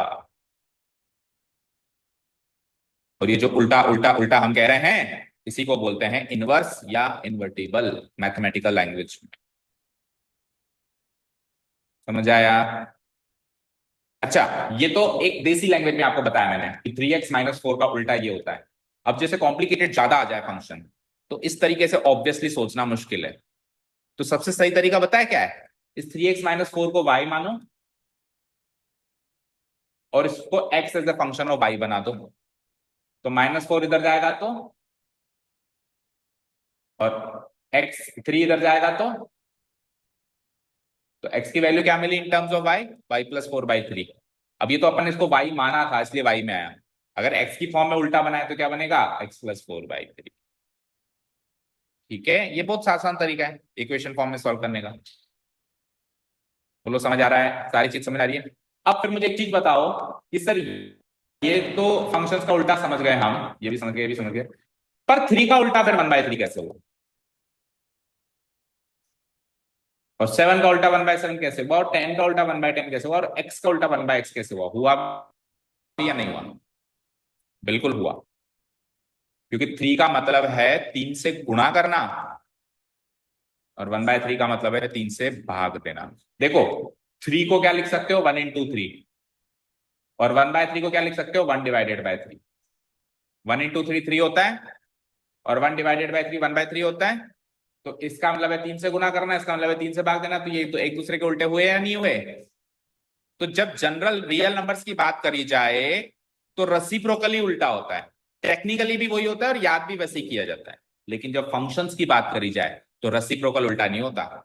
x² का उल्टा 1/x² नहीं होगा, 2x का उल्टा 1/2x नहीं होगा, 3x का उल्टा 1/3x नहीं होगा, 3x-4 का उल्टा 1/3x-4 नहीं होगा। बस ऐसा नहीं कि जस्ट रेसिप्रोकल करके छोड़ देंगे, वो हम रियल नंबर्स में करेंगे और इवन x में भी करेंगे, क्योंकि x का मतलब भी 1 × x है और 1/x का मतलब 1/x है। क्लियर? तो सर फिर रेसिप्रोकल को उल्टा माने ही क्यों? कुछ और नाम दें। तो कुछ और नाम ही दिया गया था, हमने याद नहीं किया। 6th 7th क्लास में बताया जाता है कि रेसिप्रोकल को मल्टीप्लिकेटिव इनवर्स कहा जाता है। मल्टीप्लिकेटिव इनवर्स, मल्टीप्लिकेटिव इनवर्स कहा जाता है। हमें याद नहीं है। तो रेसिप्रोकल करना या मल्टीप्लिकेटिव इनवर्स करना एक ही बात होती है। कोई कहे कि 7 का मल्टीप्लिकेटिव इनवर्स करो, तब आप 1/7 करो। अब अगर आपको 2x का इनवर्स करने के लिए कहेगा तो आप क्या करोगे? x/2। लेकिन अगर आपको 2x का मल्टीप्लिकेटिव इनवर्स करने के लिए कहेगा तो आप एक्चुअली रेसिप्रोकली करेंगे फिर 1/2x। तो इनवर्स और मल्टीप्लिकेटिव इनवर्स दो अलग अलग बात। मल्टीप्लिकेटिव इनवर्स मतलब रेसिप्रोकल करना और इनवर्स मतलब उसकी फंक्शनिंग का इनवर्स करना। और कुछ गिवन ना हो तो फिर कॉमन सेंस रेसिप्रोकल करेंगे रियल नंबर्स में और फंक्शनिंग का उल्टा करेंगे फंक्शंस की दुनिया में। सारी बातें क्लियर है? ओके। जैसे मल्टीप्लिकेटिव इनवर्स होता है वैसे एडिटिव इनवर्स भी होता है। वो क्या होता है? अगर मैंने आपसे 7 का मल्टीप्लिकेटिव इनवर्स पूछा तो आपने 1/7 बोला, मैंने कहा नहीं नहीं 7 का एडिटिव इनवर्स बताओ। बता सकता है कोई? -7। Very good. मल्टीप्लिकेटिव इनवर्स का मतलब एक ऐसा नंबर सोचो जिसको उससे गुणा करें तो 1 मिले, और एडिटिव इनवर्स का मतलब एक ऐसा नंबर सोचो जिसको उससे ऐड करें तो 0 मिले। तो 7 को 1/7 से गुणा करेंगे तो 1 मिलेगा और 7 को -7 से जोड़ेंगे तो 0 मिलेगा। तो ऐसे याद रखो, मल्टीप्लिकेटिव इनवर्स किसी भी नंबर का उसका रेसिप्रोकल होता है और एडिटिव इनवर्स किसी भी नंबर का उसका निगेटिव होता है। 7 का निगेटिव -7। सारी बातें क्लियर है? बोलो क्लियर? अब अगर f फंक्शन का इनवर्स फंक्शन चाहिए। अच्छा, f फंक्शन के इनवर्स फंक्शन का नोटेशन ऐसा होता है, इसको पढ़ते हैं f इनवर्स। क्या पढ़ते हैं? और ये इनवर्स अच्छे से समझ लो क्योंकि अगला चैप्टर पता है क्या है? Inverse trigonometric function. ट्रिग्नोमेट्रिक तो समझ ली ना 10th 11th में। इस बार चैप्टर का नाम क्या है? Inverse trigonometric function. तो ट्रिग्नोमेट्री फंक्शन का भी उल्टा सोचेंगे, जैसे sine sine in cos cos inverse. तो इनवर्स करना ही नहीं आया तो ट्रिग्नोमेट्री का क्या खाक इनवर्स कर लेंगे हम, जब नॉर्मल इनवर्स करना ही नहीं आया, जनरल इनवर्स करना। ठीक है, तो एफ के इनवर्स को लिखते कैसे हैं, एफ इनवर्स ऐसे लिखते हैं। अब ऐसा नोटेशन क्यों बनाया सर, इसके पीछे भी राज है। क्योंकि जब आपको इनवर्स बताया ना कैसा इनवर्स, तो उसको मल्टीप्लिकेटिव इनवर्स कहते हैं। बोलो, जैसे मैंने कहा 3 का इनवर्स करो, तो मैं बताऊंगा नहीं तो आप मल्टीप्लिकेटिव इनवर्स करोगे। मल्टीप्लिकेटिव इनवर्स मतलब बोलो रेसिप्रोकल। रेसिप्रोकल मतलब 1/3, और 1/3 को लिख सकता हूं 3 की पावर -1। तो 3 का इनवर्स कुछ ऐसा लिखा गया, तो एफ का इनवर्स भी ऐसा ही लिखा जाएगा। पर इसका मतलब ये नहीं है कि 1/f कर दो, इसका मतलब एक्चुअली रेसिप्रोकल करना नहीं है, इसका मतलब इस फंक्शनिंग का उल्टा करना है। जैसे अगर मैंने कहा fx इक्वल टू 2x है, तो f इनवर्स ऑफ x आप x/2 लोगे, उसकी फंक्शनिंग का उल्टा करोगे, ना कि 1/2x करोगे। क्लियर है क्या, क्लियर है। f इनवर्स x इस फंक्शन का इनवर्स फंक्शन बना देना। ओके, हाँ तो हम बात कर रहे थे, अगर f का इनवर्स ढूंढ रहे हो या चाहते हो इसका इनवर्स निकालना, तो इससे पूछ लेना कि भैया तूने एक क्वालिफिकेशन तो पूरी कर ली क्या, अगर इसने वो क्वालिफिकेशन पूरी कर ली तभी इसका इनवर्स ढूंढा जा सकता है, नहीं तो इसका इनवर्स मिलेगा ही नहीं। और वो क्वालिफिकेशन है इसका बाइजेक्टिव होना। बोले तो 1 1 और ऑन टू होना। अगर ये 1 1 और ऑन टू नहीं है या फिर बाइजेक्टिव नहीं है, तो इसका इनवर्स एग्जिस्ट ही नहीं कर सकता। क्यों भाई, बाइजेक्टिविटी का इनवर्स से क्या लेना देना, क्यों नहीं कर सकता। मान लो यह फंक्शन जो कि 1 2 3 से एबीसी आता है, 1 is mapped to a, 2 is mapped to b, 3 is mapped to c। अच्छा ये चीज तो समझ में आ गई है आपको कि f फंक्शन में 1 डालते हैं तो a मिलता है, तो f फंक्शन का इनवर्स फंक्शन बनाया उसे a देंगे तो 1 मिलेगा, डोमेन को डोमेन हो जाएगी। ये तो समझते हो ना, समझ गए। अभी इस समय ये है क्या, 1 1 ऑन टू दोनों है। अगर मैं इसको 1 1 ना रहने दूं तो मुझे c को हटाना पड़ेगा। अब इस समय ये 1 1 है कि नहीं है, नहीं है। अब आप उल्टा बनाओ, उल्टा बनाओगे तो a की मैपिंग 1 से, b की मैपिंग 2 से और 3 से, दोनों से पॉसिबल है क्या, एक इमेज की मैपिंग 2 से। तो इसका उल्टा आपने बनाने की तो कोशिश करी, बट वो फंक्शन ही नहीं बना। यानी कि f का इनवर्स तभी बन सकता है जब ये 1 1 हो, f ऑलरेडी 1 1 हो, खुद ओरिजिनल फंक्शन 1 1 हो। अब ऑन टू की बात करते हैं, ऑन टू की बात करेंगे तो फिर इसमें हम सी को रख देते हैं और इधर से हम 3 को हटा देते हैं। ये लो, इस समय ऑन टू नहीं है, समय ये ऑन टू नहीं है। अब उल्टा करो तो ए की मैपिंग, बी की मैपिंग, सी की किसी से ही नहीं है, फंक्शन ही नहीं है। क्योंकि जब उल्टा करेंगे तो इधर सारे ऑक्यूपाई होने चाहिए। आप कहोगे सर ये तो कोड डोमेन है, अरे उल्टा करने के बाद तो वो डोमेन है, तो डोमेन में कोई अनऑक्यूपाइड रह सकता है क्या। तो मान गए कि f को इनवर्स बनाने के लिए उसका 1 1 और ऑन टू होना जरूरी है। अगर वो 1 1 और ऑन टू है तब ही वो क्या है, इन्वर्टिबल है। इन्वर्टिबल मतलब इनवर्स होने योग्य, invertible, able to be inverse. ठीक है, क्लियर है। बस इतनी सी बात है, क्या लिखा हुआ है देखो, ए फंक्शन इज इन्वर्टिबल। कोई आपसे पूछे ना कोई फंक्शन इन्वर्टिबल कब होता है, तो आप कहोगे वो बाइसेक्टिव होना चाहिए, यानी कि 1 1 और ऑन टू बोथ होना चाहिए। अच्छा इसने लिखा है if and only if, if and only if और इफ में क्या फर्क होता है। ये इफ भी तो लिख सकता था कि यदि वो बाइजेक्टिव हो तब वो इनवर्स होगा, ऐसे क्यों लिखा इसने इफ एंड ओनली। और इफ एंड ओनली इफ का दूसरा वर्ड होता है I double F. Double F लिखा हुआ है ना, ये केवल मैथ्स में डिफाइन है और किसी सब्जेक्ट में ये वर्ड डिफाइन नहीं है, फिजिक्स में हो सकता है डिफाइन। आई डबल एफ का मीनिंग होता है इफ एंड ओनली इफ। ठीक है, कौन आया मैथ्स पढ़ने नया स्टूडेंट, हाँ बताओ आई डबल एफ का मीनिंग क्या होता है, इफ एंड ओनली इफ। अब आप बताओ आई डबल एफ और इफ में क्या फर्क, कहने का मतलब if and only if, if में क्या फर्क है। कब तो अपन इफ लगाएंगे, कब अपन इफ ओनली इफ लगाएंगे।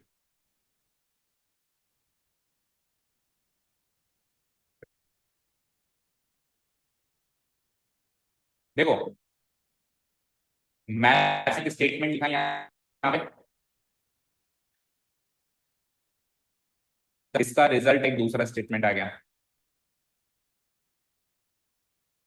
इस केस में तो हम लिखेंगे इफ ये होगा, अगर वो हो, तो इफ से connect this thing will happen if this thing will happen.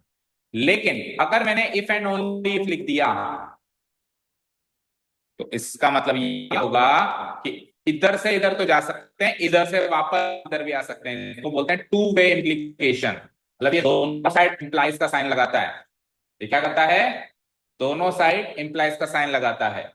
मतलब ये है तो ये भी बोला जा सकता है, और वो है तो ये भी बोला जा सकता है। लेकिन अगर सिंगल लगा हुआ है तो केवल एक साइड ही जा सकते हैं। तो अब सुनो, मैंने कहा एक फंक्शन इन्वर्टिबल है इफ इट इज बाइजेक्टिव, इसका मतलब है बाइजेक्टिव होगा तो इन्वर्टिबल होगा। लेकिन अगर मैंने कहा if and only if it is bijective, इसका मतलब है कि अगर वो बाइजेक्टिव होगा तो इन्वर्टिबल होगा, इन्वर्टिबल होगा तो दोनों बातें बोली जा सकती है, इससे ये बात इससे ये बात बोली जा सकती है। दो वे का ट्रैफिक, टू वे रोड हो गया वो, और वो वन वे रोड हो गया। ये फर्क होता है इफ में और इफ एंड ओनली इफ में। तो अब अगर आपके सामने इफ एंड ओनली इफ लिखा हुआ आ जाए तो आप समझ जाएंगे मीनिंग। तो देखो यहाँ पे डबल वे इम्प्लीकेशन लगा हुआ है, यानी कि एफ इन्वर्टिबल है तो एफ बाइजेक्टिव है, और एफ बाइजेक्टिव है तो एफ, किसी ने कहा एफ इन्वर्टिबल है बताओ एफ बाइजेक्टिव है, आप कहोगे हाँ। आप कहोगे एफ बाइजेक्टिव है बताओ एफ इन्वर्टिबल है, आप कहोगे हाँ। जा रहे हो, पूरा खत्म करके जाओ। ठीक है, देखिए आगे, वैसे भी घर जाके नोट करोगे। ठीक है, अब इन्वर्टिबिलिटी तो समझ गए। अब बताओ इनवर्स क्या होता है। तो इनवर्स मतलब वही फंक्शन का उल्टा फंक्शन ढूंढना। ठीक है, तो ये क्या है, सपोज करो एक कोई एक्ट चल रहा है आपके कॉलेज में, स्कूल में, उसमें आपको पार्टिसिपेट करना है। ठीक है, तो मैंने कहा कि यहाँ पे अगर आपको विधि पाठ रचना है तो अपने पार्टनर लेके आओ, तभी एंट्री मिलेगी। फिर आपने कहा कि जब मैं पार्टनर लाऊंगी तो फिर मेरे साथ एक्ट कौन करेगा, मैंने कहा वही पार्टनर करेगा। और कौन करेगा, जिसको आप लाए हो। तो अगर एफ को इनवर्स, एफ का इनवर्स ढूंढना है, तो दुनिया में ऐसा फंक्शन जी नामक मौजूद होना चाहिए। उसकी क्वालिफिकेशन क्या होनी चाहिए कि सबसे पहले तो अगर ये ए टू बी डिफाइन है तो वो बी टू ए डिफाइन है, सबसे पहली क्वालिफिकेशन तो ये होनी चाहिए। ठीक है, अब फंक्शन तो ढूंढ लिया आपने, अब क्या करें। अब ऐसा होना चाहिए कि इनका कंपोजिशन करो। मैंने क्या कहा था, इन्वर्टिबिलिटी कंपोजिशन से कनेक्टेड है। कंपोजिशन कौन सा करें, दोनों करो, दोनों करो। और ये कंपोजिशन और ये कंपोजिशन का आंसर सेम आना चाहिए।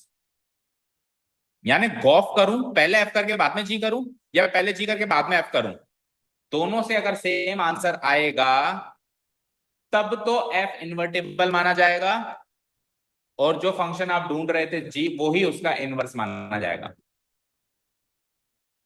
ठीक है, इन शॉर्ट बात करें, मैंने कहा कि एफ इन्वर्टिबल है क्या, आप क्या कहोगे, पहले तो बाइजेक्टिव होना चाहिए, पहली शर्त तो वही है, वो हो गई ना। अब सेकंड स्टेप क्या है, सेकंड स्टेप ऐसे कैसा ऑप्शन जी ढूंढो आप दुनिया में, जिसका इससे कंपोजिशन करें, किस टाइप का, गॉफ वाला फॉग वाला, दोनों।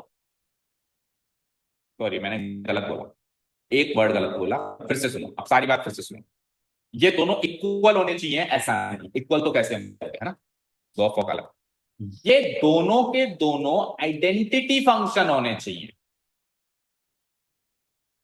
क्या कहा मैंने, अब आइडेंटिटी फंक्शन जो है वो क्या होता है, ये हमने शुरू में डिस्कस किया था, बताओ क्या होता है। जिसमें जो आंसर देते हैं वही निकलता है। एक्स आंसर देते हैं तो एक्स निकलता है, थ्री आंसर देते हैं तो थ्री निकलता है, फोर आंसर देते हैं तो फोर निकलता है, फाइव आंसर देते हैं तो फाइव निकलता है। तो अगर एक ऐसा फंक्शन है दुनिया में मौजूद जिसका कंपोजिशन करने से वो कंपोजिशन आइडेंटिटी फंक्शन बने, यानी उसमें जो डाले वही निकले, तब तो एफ इन्वर्टिबल है और जी ही उसका इनवर्स है। और अगर ऐसा फंक्शन आपने ढूंढा और वो आइडेंटिटी नहीं निकला, तब वो इन्वर्टिबल भी नहीं है और वो उसका इनवर्स भी नहीं है। जैसे कि एफ एक्स ले लो 2x, और जी एक्स ले लो x/2। वैसे तो आपको साफ साफ दिख रहा है कि इसका इनवर्स है, बट इसकी भाषा में बात करें तो क्या करना है आपको, गॉफ और फॉक करना है। ये करना है, चलो गॉफ करते हैं पहले। गॉफ का मतलब ये एफ एफ एक्स की वैल्यू बताओ। तो 2x पर g अप्लाई करेंगे। g क्या करता है, आधा कर देता है, तो ये 2x का आधा कर देगा। 2x का आधा क्या होगा, आपने इनपुट क्या दिया था, आउटपुट क्या मिला, तो गॉफ आइडेंटिटी बना नहीं बना। अच्छा फॉग करके देख लो। फॉग ऑफ एक्स का मतलब f g of x. G of x की मीनिंग क्या है, x/2। x/2 पे आप क्या करोगे, एफ अप्लाई करोगे। एफ क्या करता है, दुगना करता है, तो x/2 का दुगना करेंगे। जब x/2 का दुगना करेंगे तो क्या मिलेगा, आपने इनपुट क्या दिया था, आउटपुट क्या निकला, तो जो डाला वही निकला। दैट मीन्स फॉग भी आइडेंटिटी है। तो गॉफ एंड फॉग दोनों आइडेंटिटी है ना, इसीलिए ये दोनों एक दूसरे के इनवर्स है। इसका मतलब है कि इनवर्स फंक्शन का कंपोजिशन करते हैं तो वो कंपोजिशन आइडेंटिटी बनता है। ठीक है ना, करने दो उसको जो कर रहा है, ठीक है ना, उसको एंजॉय करने दो, हम हमारा काम करते हैं। ठीक है, क्लियर है, समझ आया। ठीक है, क्या लिखा हुआ है, a function f a to b is said to be an invertible if there exists an another function g b to f। अगर दुनिया में ऐसा कोई दूसरा function g b to f मौजूद है सच दैट उनका कंपोजिशन करें, गॉफ और फॉग दोनों करें, तो वो आइडेंटिटी बने। वो क्या बने, आई बोले तो आइडेंटिटी। इस ए और बी का मीनिंग ये होता है, ये इसकी डोमेन होती है। ये क्या होती है, इसकी डोमेन। तो अगर मैं गॉफ फंक्शन बनाता हूं तो गॉफ की डोमेन वही होगी जो एफ की डोमेन है। एफ की डोमेन क्या है, ए। तो इसको लिखा है आई ए। आई ए मतलब ये आइडेंटिटी फंक्शन है और इसकी डोमेन आपको ए सेट से लेनी है। मतलब इसके एलिमेंट्स जो लेने वो कहां से लेने, आपको ए सेट से लेने। और फॉक फंक्शन की डोमेन क्या होगी, जो जी फंक्शन की डोमेन है, बोलो। और जी फंक्शन की डोमेन क्या है, पी। तो इसलिए यहां पे क्या लिखा हुआ है, आई पी। सिंपल लैंग्वेज में बात करें तो गॉफ एंड फॉक दोनों आइडेंटिटी फंक्शन बनने चाहिए। दैट मीन इसमें एक्स दे तो एक्स निकलना चाहिए, 2x दे तो 2x निकलना चाहिए, 7 दे तो 7 निकलना चाहिए। तब जाके क्या होगा, जी, तब जाके क्या होगा, एफ इन्वर्टेबल होगा। और अगर एफ इन्वर्टेबल होगा तो वो जो दूसरा फंक्शन आप ढूंढ के आए हो, यानी जो आप पार्टनर ढूंढ के आए हो, वो जी ही इसका क्या होगा, इनवर्स होगा। In that case the function g is called the inverse of function f and it is denoted by f inverse of g. It is denoted by what, f inverse equal to g. और दूसरी बात, अगर F inverse जी है तो ये कहना बिल्कुल common sense की बात है कि जी इनवर्स एफ होगा। ठीक है, अगर एफ इनवर्स जी है तो जी इनवर्स क्या होगा, एफ होगा। ये तो कहने की जरूरत नहीं है, समझ के होंगे। ठीक है, अब अभी आप कंपोजिट फंक्शंस बना रहे थे, कॉफ, फॉग, तो इनके भी इनवर्स होते हैं क्या, ऑब्वियस बात है, फंक्शन तो किसी का भी इनवर्स हो सकता है। ठीक है, अब किसी बच्चे से पूछे, एक ही इंप्रेशन में बताना करण, एक ही इंप्रेशन में जो चीज सबसे पहले मुंह पे आए बोल देना। गॉफ का इनवर्स क्या होगा, जल्दी बताओ। मैं ये नहीं पूछ रहा हूं, गॉफ का इनवर्स क्या होगा, फॉग। पहले इंप्रेशन में गॉफ का इनवर्स क्या लगता है, बिल्कुल गलत। क्यों, क्यों का जवाब देते हैं। 1 2 ए बी, आपकी गलती नहीं है कोई भी। अभी मैं ये सवाल विधि से पूछा तो विधि भी गॉफ का उल्टा फॉग, उल्टा ही तो करना है सर, गॉफ उल्टा कर दो फॉग। तो उल्टे करने का अर्थ कुछ अलग अलग भी निकल सकता है ना, उल्टे करने वाले होते हैं ना, शब्द का उल्टा कर दो है। ठीक है, एप्पल बॉय, एफ 1 2 ए 2 एप्पल, बी 2 बॉय। बताओ गॉफ कैसे लगाओगे, गॉफ किस पर लगेगा, 1 पर। क्या आंसर आएगा, एप्पल। और 2 पे लगाओगे गॉफ, क्योंकि एफ की डोमेन ये है ना, 1 2, ए बी सी ले लो, तो ए के सेट से लेंगे अपन, क्या निकलेगा, बॉय। कोई डाउट नहीं है, नो डाउट। अब आपने कहा इसका उल्टा फॉग है, इसका उल्टा फॉग होने का अर्थ ये हो गया कि गॉफ में 1 डालते हैं तो एप्पल निकलता है, तो फॉग में एप्पल डालो तो 1 निकले, है ना। उल्टे का मतलब क्या है, जो आउटपुट डालें तो वापस इनपुट निकले। तो इसका इनपुट क्या था, 1, आउटपुट क्या था, एप्पल। तो अगर मैं फॉग करूं तो उसमें अगर मैं एप्पल डालूं तो 1 निकलना चाहिए, अगर निकल जाएगा तो वाकई में गॉफ फॉग का उल्टा होगा। तो इसमें एप्पल डाल के देखते हैं, डालें। सॉल्व करते हैं।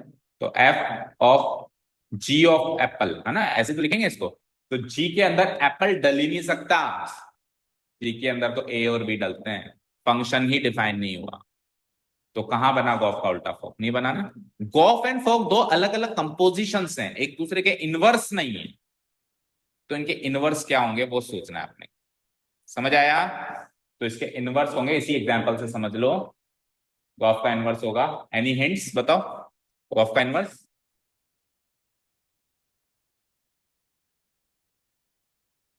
वो तो करना ही है obviously, codomain domain and domain, लेकिन उस फंक्शन को बोलेंगे क्या।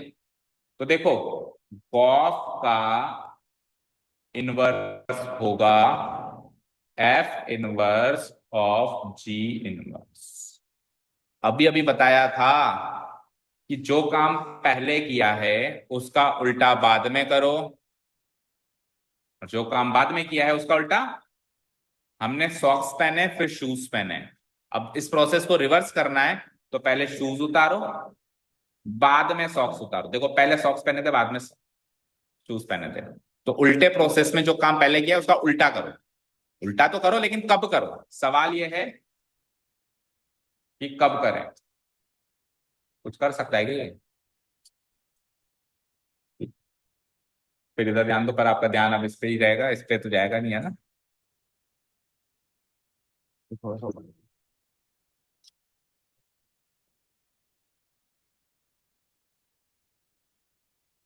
ये बात बिल्कुल सही बोली आपने। चलो खत्म करते फटाफट। हाँ जी, तो गॉफ का इनवर्स क्या होगा, F inverse of g inverse. इस बात को साबित करना है। देखो इधर, एफ इनवर्स किस किस पे लगता है जल्दी बताओ। एफ किस पे लगता है, वन और टू पे। तो एफ इनवर्स किस किस पे लगेगा, ए और बी पे।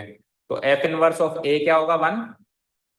और एफ इनवर्स ऑफ बी क्या होगा, टू। जी इनवर्स किस किस पे लगता है बताओ, जी किस पे लगता था, ए और बी। तो उसका इनवर्स किस किस पे लगेगा, एप्पल बॉय पे। तो जी इनवर्स ऑफ एप्पल क्या हो जाएगा बोलो, ए। और जी इनवर्स ऑफ बोलो बॉय क्या हो जाएगा, बी। ये सारी बातें क्लियर है। अब आपको चाहिए गॉफ, आपको क्या चाहिए, गॉफ का होल इनवर्स। ठीक है। तो गॉफ किस पे लगता था ये बताओ, गॉफ। गॉफ किस पे लगता था, गॉफ फंक्शन का होता है ए, वन और टू पे लगेगा मतलब गॉफ। और आंसर क्या देता था, एप्पल। तो गॉफ का जो इनवर्स होगा वो एप्पल बॉय पे लगेगा, और आंसर क्या देगा, वन और टू। तो gof of inverse of Apple क्या हो जाएगा, वन। और गॉफ इनवर्स ऑफ बॉय क्या हो जाएगा, टू। अब आप, ये तो हो गया एलएचएस पार्ट, है ना। एलएचएस पार्ट तो आंसर क्या दे रहा है, एप्पल और बॉय से वन और टू। अब आरएचएस पार्ट देखते हैं ना। तो f inverse of g inverse, तो जी इनवर्स की डोमेन देखनी है आपको। तो जी इनवर्स की डोमेन क्या थी, एप्पल बॉय। तो ये एप्पल बॉय पे ही लगेगा। ठीक है, इसका मतलब है जी इनवर्स ऑफ एप्पल करना है। अभी देखो क्या किया था आपने, उसका आंसर ए। तो इसको मैं लिख सकता हूं f inverse as it is, और जी इनवर्स ऑफ एप्पल का आंसर क्या लिख दिया मैंने, ए। और एफ इनवर्स ऑफ ए देखो यहाँ पे, एफ इनवर्स ऑफ ए क्या है, वन। तो इसका आंसर क्या लिख देंगे हम, वन। तो हम गॉफ इनवर्स ऑफ एप्पल लगा रहे थे तो भी वन आ रहा था, और हम ऐसे g f inverse of g inverse of apple लगा रहे हैं तो भी क्या आ रहा है, वन। तो गॉफ इनवर्स और F inverse of g inverse एक ही बात हो गई। समझ आया? अच्छा, इसका इनवर्स बताओ फिर, H o g o F. इसका इनवर्स बताओ, तीन फंक्शन का कंपोजिशन है, तो इसका इनवर्स करो। F inverse of g inverse of H inverse. जो काम सबसे पहले किया है उसका उल्टा सबसे आखिरी में होगा, और जो काम सबसे आखिरी में किया है उसका उल्टा सबसे पहले होगा। जैसे मैंने सॉक्स पहने, जूते पहने, फिर जूतों को साफ किया। इस प्रोसेस को उल्टा करो, तो साफ करने का उल्टा होता है गंदा करना, तो गंदा करने का काम सबसे पहले करो, फिर शूज उतारो, और फिर सॉक्स उतारो, फिर आप वापस पहली वाली पोजीशन पे हो। जो काम सबसे आखिरी में किया उसका उल्टा सबसे पहले करो, और जो काम सबसे पहले किया उसका उल्टा सबसे आखिरी में करो। समझ आया?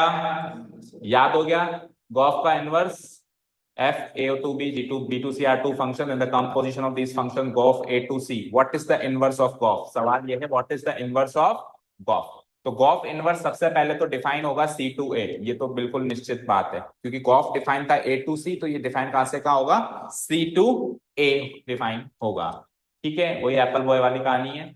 ए के अंदर हमने 1 2 ले लिया, बी के अंदर हमने ए बी ले लिया, सी के अंदर हमने एप्पल बॉय ले लिया।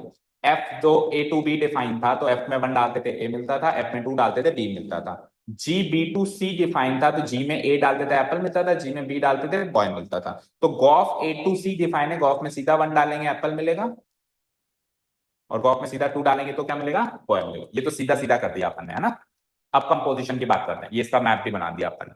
ठीक है, अब कंपोजिशन की बात करते हैं। तो देखो कंपोजिशन की बात करेंगे तो एफ अगर ए टू बी डिफाइन था, ओ सॉरी इनवर्स की बात करेंगे, एफ अगर ए टू बी डिफाइन था तो f inverse B to A define होगा, और एफ में 1 2 डाल के ए बी मिलता था, तो एफ इनवर्स में ए और बी डाल के 1 और 2 मिलेंगे।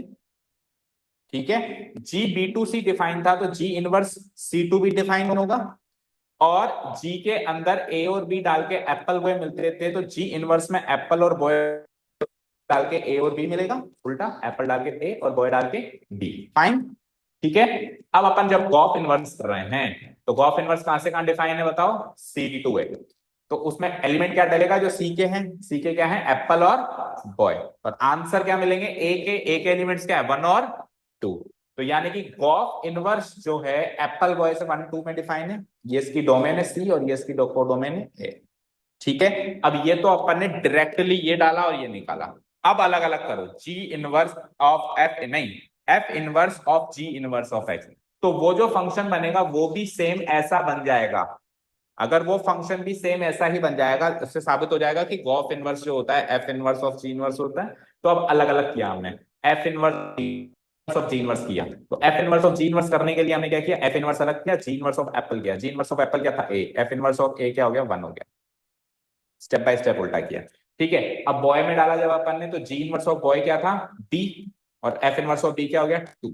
तो f inverse of g inverse जब मैंने अलग अलग किया, तो एप्पल बॉय डाल के क्या मिल रहा है, 1 और 2, और वो भी वही मिल रहा था, एप्पल बॉय डाल के क्या मिल रहा था, 1 2। समझ आ रहा है। तो f inverse of g inverse भी वैसे ही डिफाइन हुआ एप्पल बॉय से 1 2। तो फ्रॉम स्टेटमेंट 1 एंड 2 हम कह सकते हैं कि गॉफ का पूरे का इनवर्स करना f inverse of g inverse होता। All things clear. यहां पे हमारी इन्वर्टिबिलिटी इनवर्स खत्म होती है, बाइनरी ऑपरेशंस हमारे कोर्स से बाहर है। ठीक है, इन शॉर्ट अगर 1 मिनट के अंदर सारी चीज रिवाइज करें आज की, तो आज अपन ने कंपोजिशन सीखा, 2 फंक्शंस का कंपोजिशन को गॉफ या फॉग बोलते हैं। प्रॉपर्टीज सीखी, क्या सीखी बताओ प्रॉपर्टीज, अगर गॉफ को 1 1 होना है तो किसको 1 1 होना जरूरी है, एफ को, और गॉफ को ऑन टू होना है तो किसको ऑन टू होना जरूरी, जी को, है ना। ये सीखा, और अगर गॉफ को बाइजेक्टिव होना है तो किसको बाइजेक्टिव होना, दोनों को बाइजेक्टिव होना जरूरी है। ठीक है, 3 फंक्शन का कंपोजिशन भी ऐसे ही चलेगा।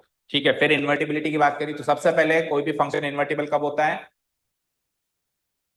जब बाइजेक्टिव हो, पहली शर्त ये, जब वो फंक्शन क्या हो, बाइजेक्टिव।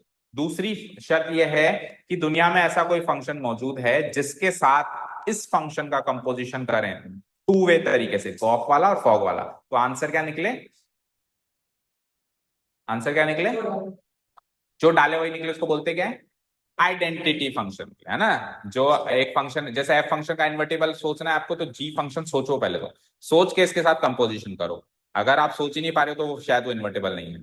ठीक है, तो हमने सोचा और कंपोजिशन किया, कंपोजिशन करने के बाद फिर आइडेंटिटी मिले, एक्स डालें तो एक्स मिले, 3 डालें तो 3 मिले, 7 डालें तो, दोनों तरीके से गॉफ एंड फॉग, तब जाके वो एफ इन्वर्टेबल माना जाएगा, और वो जो सोचा हुआ फंक्शन है वो इसका इनवर्स माना जाएगा। एक आखिरी चीज सीखी कि कंपोजिट फंक्शन का इनवर्स कैसे करते हैं, तो गॉफ का इनवर्स करना है तो f inverse of g inverse of x होगा, और फॉग का इनवर्स करना है तो g inverse of f inverse of x.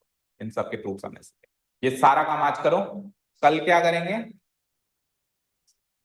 इसकी तो है ही नहीं, थर्ड एक्सरसाइज तो आपकी बुक में है ही नहीं, केवल टॉपिक इंट्रोडक्शन था, वो हमने कर लिया है। तो कल हम करेंगे मिसलेनियस एक्सरसाइज, इसके क्वेश्चंस अपने को मिसलेनियस में मिल जाएंगे। ठीक है, कल अपन मिसलेनियस एक्सरसाइज। Thank you. कल तो फिर अब स्कूल जाना होगा ना आपको, तो इवनिंग में ही आओ, या सुबह आना चाह रहे होगा परमानेंट ही।